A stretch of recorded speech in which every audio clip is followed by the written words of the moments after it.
विवाह का संस्कार बड़ा ही आकर्षक, प्रिय लगने वाला संस्कार है और आप प्रत्येक विवाह में अपने को आनंदित अनुभव करते हैं। किंतु जब हम जनक नंदिनी सीता और श्री राम के विवाह की बात कहते हैं तो उसका तात्पर्य केवल इतना ही नहीं होता कि महाराज श्री दशरथ बहुत बड़ी बारात लेकर के मिथिला में गए और बड़े ही विधि विधान से विवाह संपन्न हुआ। यह तो उसका पक्ष है ही, और यह जो पक्ष है वो श्री रामचरितमानस के दर्शन के अनुकूल है। जैसे नदी के दो किनारे होते हैं, गोस्वामी जी ने कहा कि यह श्री राम की कथा जो है वह मानो सरजू की धारा है, और जैसे नदी के किनारे दो किनारे होते हैं इसी प्रकार से राम कथा के भी दो किनारे, और उनका नामकरण किया गया लोकमत और वेदमत। पंक्ति आप पढ़ेंगे प्रारंभ में ही रामायण के, जहां पर रूप प्रस्तुत किया गया, वहां पर गोस्वामी जी यह कहते हैं कि यह जो राम कथा की सरजू है, सरजू नाम सुमंगल मूला और लोक वेद मत मंजुल कूला। यह जो राम कथा की सरजू धारा है, लोकमत और वेद मत उसके दो किनारे, और इसका अभिप्राय यह है कि शास्त्रों ने समस्त संस्कारों का वर्णन किया है और उन संस्कारों का एक जो स्वरूप है वो बड़ा दार्शनिक भी है, और वो क्रियात्मक रूप में भी उसके अनेक तात्पर्य होते हैं। पर इतना ही नहीं है, आपने देखा होगा कि विवाह आदि में बहुत सी ऐसी बातें होती हैं जो विरोध होते हैं, जो व्यंग होते हैं, अथवा जो विवाह के भोजन के अवसर पर बारात की गाली गाई जाती है, उसका उल्लेख कोई वेद में थोड़ी किया गया है। शास्त्र ने ऐसा वर्णन नहीं किया है कि भोजन करने वाले बारातियों को मधुर गाली के द्वारा उनका स्वागत किया जाए, और ऐसे अनेक क्रियाकलाप हैं कि जो विवाह के मंडप में भी होते हैं, और मुख्यतः बाद में जो देवियां वहां होती हैं वे दूल्हे को उस विवाह के मंडप से भीतर ले जाती हैं, और कोहबर में जाकर के जो अनेक प्रकार के व्यंग विनोद होते हैं, क्योंकि वहां कोई ऋषि मुनि नहीं होता, कोई ज्येष्ठ कुल और परिवार का व्यक्ति नहीं होता, केवल वो देवियां ही होती, और युवतियों के बीच में दूल्हा बैठता है और फिर उसके साथ अनेक व्यंग्यात्मक बातें कही जाती हैं। तो स्वाभाविक रूप से जो लोग वेद मत के बड़े आग्रही होते हैं उनको कुछ अच्छा नहीं लगता है, और वो लोग बहुधा इस बात का विरोध भी करते रहते हैं। ये गाली गाना तो बड़ी असभ्यता का लक्षण है, ये जो बहुत से क्रियाकलाप जुड़े हुए हैं कि ये तो कोई उसको हम ये नहीं कह सकते कि ये सचमुच उचित है। जिन देवी के साथ वो बच्चे हैं वो कृपा करके ध्यान रखें, विचार करके आप देखिए। तो प्रत्येक व्यक्ति के जीवन में इन दोनों की आवश्यकता है, और इसीलिए एक उस प्रसंग पर आपका ध्यान मैं आकृष्ट करूं, क्योंकि इस विवाह की जो पद्धति है वो बड़ी अनोखे रूप में संपन्न हुई। मूलतः तो इस विवाह के मूल में स्वयंवर सभा या महाराज जनक के द्वारा की जाने वाली प्रतिज्ञा थी। भगवान शंकर का महान धनुष महाराज जनक के पास पूजा में है, और महाराज जनक ने यह प्रतिज्ञा की है जो व्यक्ति इस धनुष को तोड़ने में समर्थ होगा उसी को मेरी पुत्री सीता उसका वर्ण करेंगी। और उसका बड़े विस्तार से गोस्वामी जी ने वर्णन किया, और वर्णन करने के बाद वह प्रसंग आता है जब धनुर्भंग हो गया, जयमाल भी हो गया, परशुराम जी महाराज भी अपना धनुष दे करके अर्पित करके चले गए। तब उसके पश्चात महाराज जनक महर्षि विश्वामित्र के सामने आते, और महर्षि विश्वामित्र के चरणों में उन्होंने साष्टांग प्रणाम किया और यही कहा कि महाराज, आज ये जो महान कार्य पूरा हुआ है वह आपकी कृपा से ही संपन्न हुआ है। और इन दोनों भाइयों ने आज मुझे कृतकृत्य कर दिया।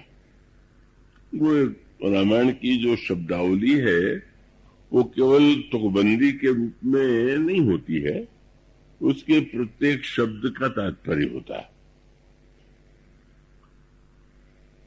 और वो सांकेतिक शब्द जो उसका सूत्र है वह था, आपकी कृपा से प्रभु प्रसाद धनु भंजऊ रामा। आपके आशीर्वाद और कृपा से श्री राम ने धनुष तोड़ा। और फिर दूसरा वाक्य था, इन दोनों भाइयों ने मुझे कृतकृत्य कर दिया। और फिर तीसरा वाक्य था कि अब जो कहिए सो करूं गोसाई। इसके बाद मुझे आज्ञा दीजिए कि मैं क्या करूं। तो इन तीनों शब्दों में जो तात्पर्य है इसकी ओर संकेत करने की चेष्टा करूंगा। और उसके बाद दो शब्दों पर ध्यान देने योग्य वहां पर सूत्र है। ये कृतकृत्य शब्द जो है उसका अर्थ क्या है, तात्पर्य क्या है।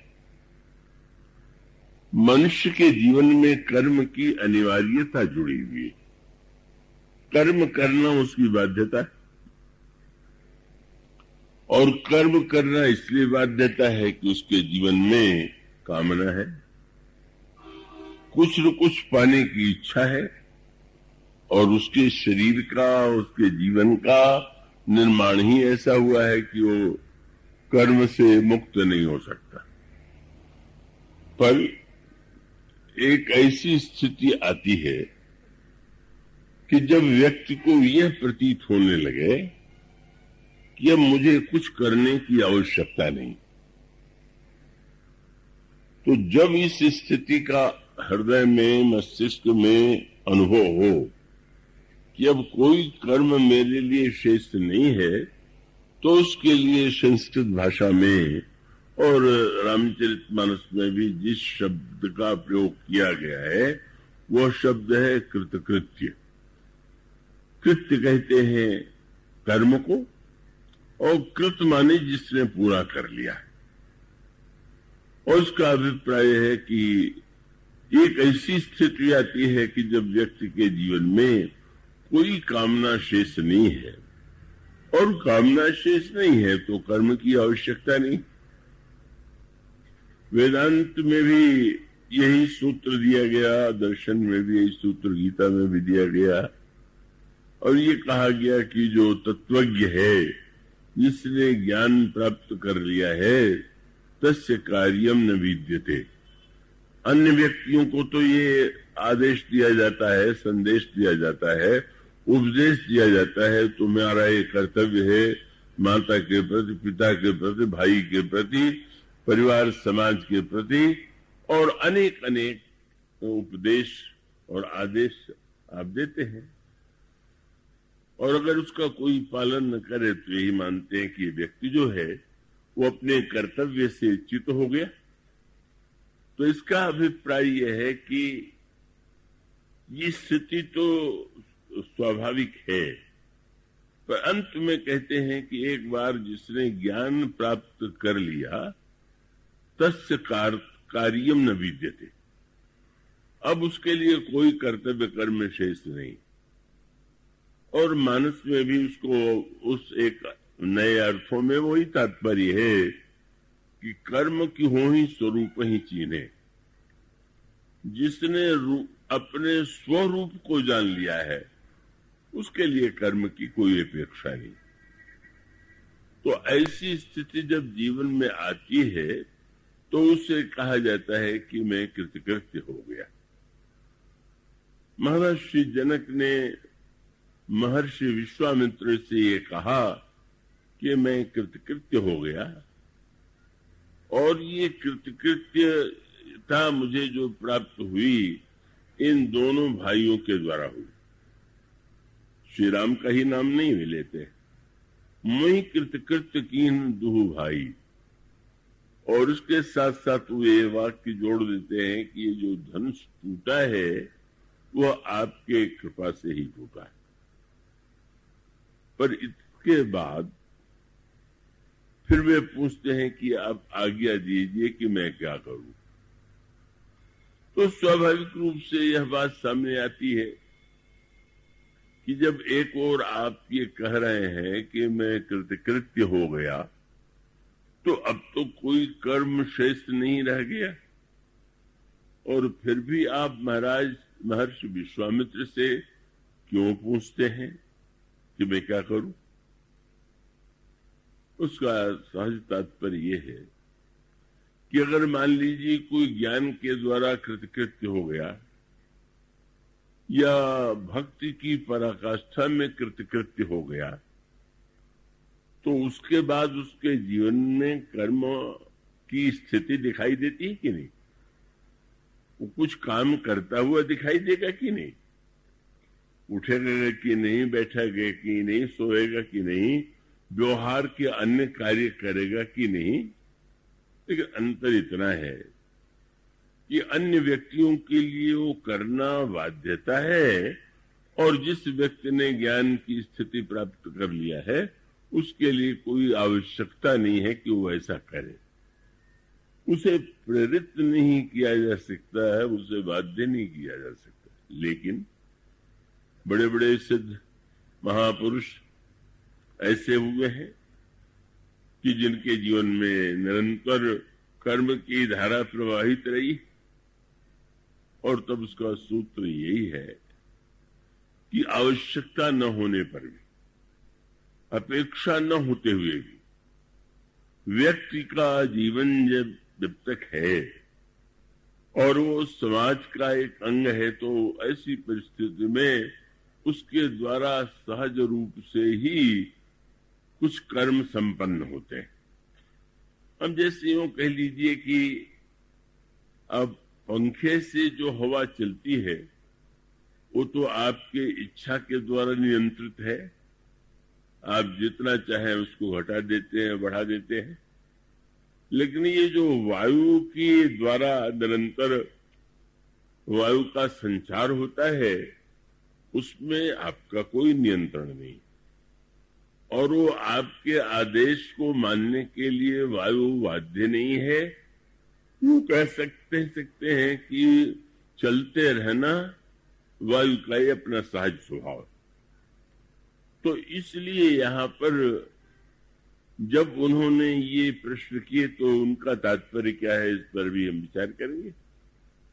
और उसके बाद जो महर्षि विश्वामित्र ने उत्तर दिया वह उत्तर बड़े महत्व का था। उन्होंने कहा, राजन, सत्य तो यही है कि टूटत ही धनु भयो विवाह। तुमने एक प्रतिज्ञा किया, तुम्हारी प्रतिज्ञा पूरी हुई, धनुष टूट गया तो विवाह तो हो गया। और सारा संसार सबने जय ध्वनि किए। जयमाल के द्वारा तुम्हारी पुत्री ने उससे स्वीकृति प्रदान किया। तो उस दृष्टि से अब यूं हम नहीं कहेंगे कि यह करना तुम्हारे लिए आवश्यक है, लेकिन वो जो दोहा है वो आप मैं पढ़ेंगे, उसमें पढ़ते होंगे कि तदपि जाई तुम करहु अब जैसा जथा वंश व्यवहार।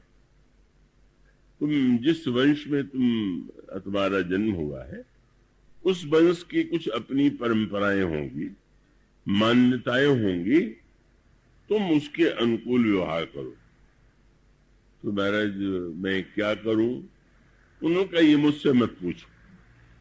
वेद विधि की बात होती, धनुष टूटने की बात थी तो मुझसे पूछा जाता। लेकिन उन्होंने कहा कि तदपि जाए तुम करब अब यथा वंश बहार बूझ विप्र कुल वृद्ध जन वेद विदित आचार। तुम्हारे परिवार में भी वो अनेक वृद्ध व्यक्ति होंगे, कुल के व्यक्ति हैं, उनसे पूछो। और मुनि भी तुम्हारे यहाँ एक से बढ़ करके हैं, तुम उनको सामंजस्य पूर्वक का उस कार्य को जो आदेश मिले उसको संपन्न करो।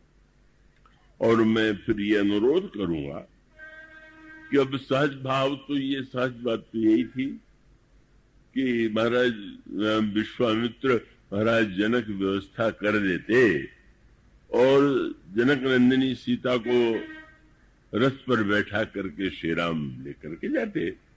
समय पूरा हो गया, जयमाल हो गया और महाराज जनक की प्रतिज्ञा पूरी हुई। और उन्होंने कहा कि मुझसे यदि तुम पूछते हो तो मैं कहूंगा कि दूत अवधपुर पठवहु जाई। तुम दूत भेजो, अयोध्या भेजो और आनहि नृप दशरथ बुलाई। तुम दूतों को भेजो, निमंत्रण दो और वो महाराज श्री दशरथ बारात लेकर के आवे और फिर वैदिक और लौकिक दोनों ही विधियों से ये विवाह पूरा हो। यही शायद अधिक उपयुक्त मार्ग होगा।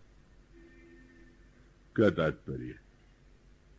तो जैसा कल श्रीनिवास जी ने कहा था, और वो भी ये जो हमारे यहाँ जो अनेक कार्य हैं, नामकरण का संस्कार तो गर्भाधान संस्कार का, नामकरण संस्कार, सारे जो कार्य बाल्यावस्था से जन्म से पहले और जन्म के बाद में भी विधि विधान जिनका वर्णन शास्त्रों में किया गया है वो संस्कार है।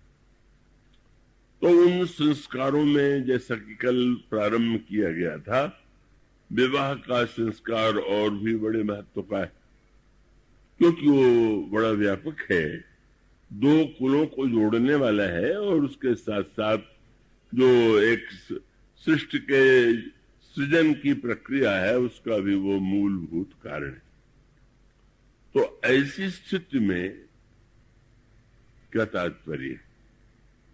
माने आप जो विवाह अपने घरों में मनाते हैं उसमें आपको तो आनंद आता ही और आना ही चाहिए और ठीक ही है। लेकिन जब आप भगवान राम और श्री सीता जी के विवाह का वर्णन पढ़ें, सुने, गावें, तो उसको केवल मनोरंजन के अर्थों में ही नहीं लेना चाहिए। उसके उस विवाह के पीछे जो अनेक दिव्य संस्कार और समाज के लिए, व्यक्ति के लिए प्रेरक सूत्र हैं, उन पर हमारा ध्यान जाना चाहिए। और तब किस ओर ध्यान जाता है कि अब साधारणतया तो विवाह जो है उसके मूल में काम की वृत्ति व्यापक है। सृष्टि का निर्माण, व्यक्ति का, बालक का जो जन्म होता है उसके मूल में काम है, और विवाह का उद्देश्य भी काम की इस भावना को तृप्त करना है, और उसको धार्मिक रूप देने का अर्थ है कि काम की वासना को नियंत्रित रूप में कैसे व्यक्ति जीवन में पूरा करे, और उसका काम जो है उसको उच्छृंखल न बना दे, अनियंत्रित न बना दे, इसलिए उसको एक संस्कार का विशुद्ध रूप दिया गया। भगवान श्री राम का जो विवाह है वो तो बड़ा ही अनेक अनेक विलक्षणताओं से पूर्ण है। पहला सूत्र जिस पर आपका ध्यान में आकृष्ट करूं, इसके लिए रामायण में दो शब्द आते हैं। प्रचलित परंपरा में एक नाम तो था स्वयंवर सभा, और यहाँ पर भी रामायण में गोस्वामी जी ने ये लिखा है कि ये जितने जे नृपसीय स्वयंवर आए, तो एक शब्द है स्वयंवर और दूसरा शब्द है धनुष यज्ञ। धनुष यज्ञ सुन रघुकुल न था, हर्ष चले मुनिवर के सा था।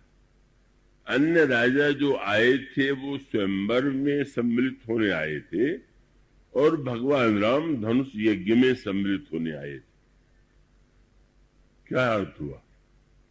उसका अभिप्राय है कि आने के पीछे क्या भावना, तो उस भावना की दृष्टि से विचार करके देखें तो जनक नंदिनी सीता के सौंदर्य की बहुत चर्चा चारों ओर विश्व में व्याप्त थी। बड़े अनुपम सौंदर्य है, और शंकर के धनुष को तोड़ देना अपने आप में वीरता का अद्वितीय कार्य है, और उसके द्वारा महानतम कीर्ति प्राप्त हो सकती है।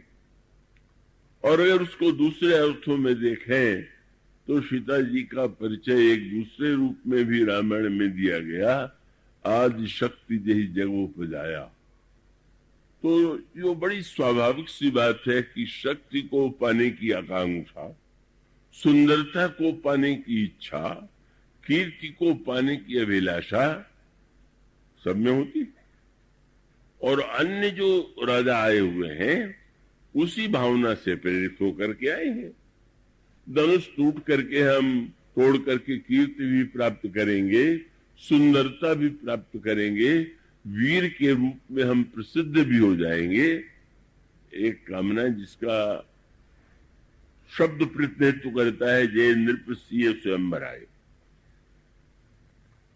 और दूसरा शब्द महर्षि विश्वामित्र ने भी स्वयंवर शब्द का प्रयोग किया, पर कब किया?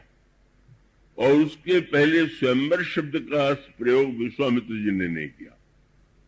एक अवसर विशेष पर फिर उन्होंने स्वयंवर तो कहा, पर उसके पहले जिस समय महर्षि विश्वामित्र के पास यज्ञ का आमंत्रण उन्हें मिला, कल इसकी चर्चा की गई थी। अब तो आज बहुत बड़ी संख्या में नए श्रोता हैं, तो उसका सूत्र इतना ही है कि कर्म को हम किस रूप में संपन्न करें। अगर हमारा कर्म जो है यज्ञ कर्म बनेगा तो व्यक्ति के लिए और समाज के लिए कल्याणकारी होगा, और उसको परलोक में भी, जिसको परलोक में आस्था हो उसके लिए सुखप्रद है। और उसका अभिप्राय यह है कि यज्ञार्थात कर्मणोन्यत्र। भगवान कृष्ण ने गीता में कहा कि अगर मनुष्य का जीवन में यज्ञ कर्म होगा तो वो परम कल्याणकारी होगा, लेकिन यदि यज्ञ कर्म नहीं होगा तो कर्मणोन्यत्र बंधना, फिर तो मनुष्य के जीवन में कभी सफलता, कभी असफलता, कभी सुख, कभी दुख, और ये चक्र चलता रहेगा। और इसी प्रकार से कर्म चक्र के अनुकूल बाद में भी स्वर्ग नरक आदि के जो वर्णन किए गए हैं उसको उपलब्धि होगी। तो ये जो संकेत सूत्र है उस संदर्भ में आप विचार करके देखें। भगवान श्री राम पुत्र के रूप में जन्म लेते हैं। कल ये बात बताई जा रही थी। ये तीन कामनाएं व्यक्ति में दिखाई देती हैं, पुत्र की कामना, धन की कामना और कीर्ति की कामना। तो महाराज श्री दशरथ को धन भी प्राप्त था, राज्य महान विशाल राज्य के अधिपति थे, चक्रवर्ती सम्राट के रूप में उन्हें अन्य राजा नमन करते थे, लेकिन पुत्र नहीं था। और ये पुत्र की कामना जो है उनके हृदय में उत्पन्न हुई। ये पुत्र की कामना व्यक्ति में स्वभावतः होती है और उस कामना के पीछे एक भावना होती है कि व्यक्ति को ऐसा लगता है कि मेरा जीवन जो है वो सदा तो नहीं रहेगा, शरीर तो नश्वर है, और वो कल्पना करता है कि अगर मेरा पुत्र होगा तो वो मानो हमारे शरीर का ही दूसरा रूप प्रतिबिंब होगा और वो परंपरा चलती जाएगी। इसलिए पुत्र की कामना के पीछे अपने को जीवित रखने की वृत्ति भी, अपने को अन्य रूप में जीवित रखने का एक उद्देश्य भी उसमें हुआ होता है। और उसके साथ साथ शास्त्र ने उसको सम्मोहक रूप भी दिया। ये जो पुत्र शब्द बना है उसका अर्थ शायद आप में बहुत से जानते हो न जानते हो। शास्त्रों में ये अनेक प्रकार के नरकों का वर्णन किया गया है। आपने कथाओं में सुना होगा, पुराणों में, रामायण में तो उनका विशेष वर्णन नहीं है। तो उन नरकों में से एक नरक का नाम है पुन।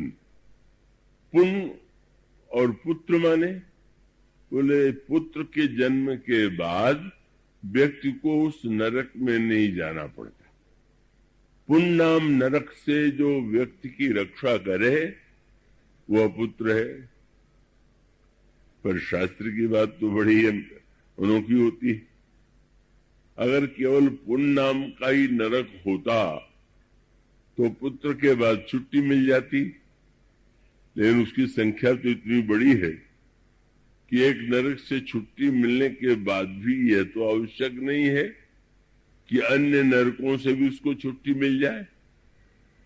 और इतने नहीं, यह भी हो सकता है कि पुन नाम के नरक से छुट्टी तो मरने के बाद मिलेगी, ऐसी कल्पना की जाए, पर पुत्र ऐसा हो जाए कि जीवन को ही नरक बना दे।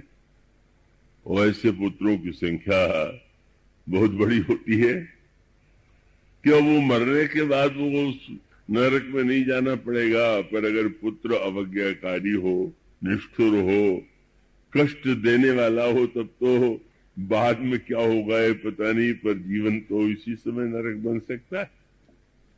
और वो व्यंग कबीर का आपने सुना ही होगा, विवाह के मृत्यु के बाद बहुत सारे लोग दान देते हैं, बहुत से लोगों को भोजन कराते हैं, श्राद्ध आदि करते हैं। तो कोई व्यक्ति बड़े लगा कि बड़े विस्तार से पिता के लिए और पता लगाया तो पता चला कि वो अपने पिता की हड्डी को पहले ले जा करके त्रिवेणी संगम में प्रवाहित करेगा और उसके बाद और सब कार्य करेगा। तो किसी ने कहा पुत्र कितना अच्छा है जो हड्डी को ले जा रहा है त्रिवेणी में डालने के लिए मरने के बाद भी, और इतना पिता के लिए कुछ करने वाला है। तो कबीर की जो शैली थी वो व्यंग से भरी हुई होती थी। वे जानते थे कि वो जो व्यक्ति था जो ये सब कर रहा था उसका अपने पिता से जीवन काल में कैसा संबंध था। तो उन्होंने कहा कि हाँ, प्रशंसा तो आप लोग कर ही रहे हैं, पर ये अवश्य पता चल गया कि जियत बाप सो दंगम दंगा, और मरे हाड़ पहुंचावे गंगा। जीवन भर लड़ते रहे और मरने के बाद हड्डी को गंगा में डाला है। व्यंग ही है कि वस्तुतः पुत्र एक मनुष्य के जीवन में एक आवश्यकता का परिचायक है, और वो पुत्र के अभाव में भी अनगिनत महापुरुषों का कल्याण हुआ, और पुत्र के होते हुए भी जीवन में अनगिनत कष्ट व्यक्ति को भोगने पड़े। लेकिन साधारणतया अगर व्यक्ति को पूर्व पुत्र की कामना नहीं करनी चाहिए, या धन की इच्छा नहीं करनी चाहिए, या कीर्ति की कामना नहीं करनी चाहिए, बातें बहुधा उपदेश के मंच से कही जाती हैं। किंतु आप गहराई से विचार करके देखें कि नहीं चाहिए कहने से थोड़ी इन कामनाओं की कामनाएं छूट जाती, और तब उसका अभिप्राय है कि इन कामनाओं को हम सही दिशा दें, और कामनाओं को सही दिशा दे करके वो कामनाएं हमारे लिए और समाज के लिए कल्याणकारी। इसीलिए महाराज श्री दशरथ ने जब गुरु वशिष्ठ से जाकर के ये निवेदन किया कि सब कुछ होते हुए भी पुत्र नहीं है, तो गुरु वशिष्ठ की बात कल सुनाई गई थी, आज तो उसको नहीं सुनाया जा सकता। गुरु वशिष्ठ तो इस कुल के पुरोहित बने ही इस लोभ से थे कि इस कुल में श्री राम का जन्म होगा, ईश्वर का जन्म होगा, तो बड़े प्रसन्न हुए। लेकिन उन्होंने कहा कि राजन, तुम्हें यज्ञ करना चाहिए, और यज्ञ के लिए भी उन्होंने कहा कि मेरे आचार्यत्व में यज्ञ नहीं होगा, श्रृंगी ऋषि के द्वारा यह यज्ञ संपन्न होगा। और मानो एक नया सूत्र जोड़ दिया, पुत्र के जन्म के लिए क्या यज्ञ करना आवश्यक है क्या? जो यज्ञ नहीं करते क्या उन्हें पुत्र नहीं होते हैं क्या? तो फिर महाराज दशरथ तो पूर्व जन्म में मनु थे, और भगवान राम ने स्वयं ये वरदान दे दिया था कि हम तुम्हारे पुत्र के रूप में जन्म लेंगे। तो चाहते तो गुरु वशिष्ठ कह सकते थे कि घबराओ नहीं, तुम्हारे पूर्व जन्म में तुम मनु थे और श्री राम ने तुम्हें ये पुत्र होने का वरदान दिया। तो भृगु संहिता नाम का जो ग्रंथ प्रसिद्ध है, लोग पता लगाते हैं मैं पूर्व जन्म में क्या था, और ये भी पता लगाने की चेष्टा करते हैं अगले जन्म में क्या बनूंगा। तो पूर्व और पर जन्म की बात छोड़ करके हमें वर्तमान जन्म में क्या करना चाहिए ये अधिक महत्व का है। तो इसलिए उन्होंने पूर्व जन्म की कोई बात नहीं किया। उन्होंने कहा इस समय तुम्हें अगर पुत्र पाने की तुम्हारे मन में अभिलाषा है तो तुम यज्ञ करो। मानो अब वो जो कामना है उस कामना को यज्ञ से जोड़ दिया गया। बहुत सुंदर बात भगवान कृष्ण गीता में कही कि तुम अपनी पूजा के द्वारा देवताओं की इच्छा, देवताओं को संतुष्ट करो और देवता तुम्हारी कामना पूर्ण करें। परस्परम भावयन्तः श्रेयम परमवाप्स्यथ। और ये ठीक समाज में भी तो यही बात, कहीं दुकान किया जाता है, व्यापार किया जाता है, कहीं क्या कोई बुरी बात है क्या? सारा व्यवहार तो उसी के आधार पर चलता है।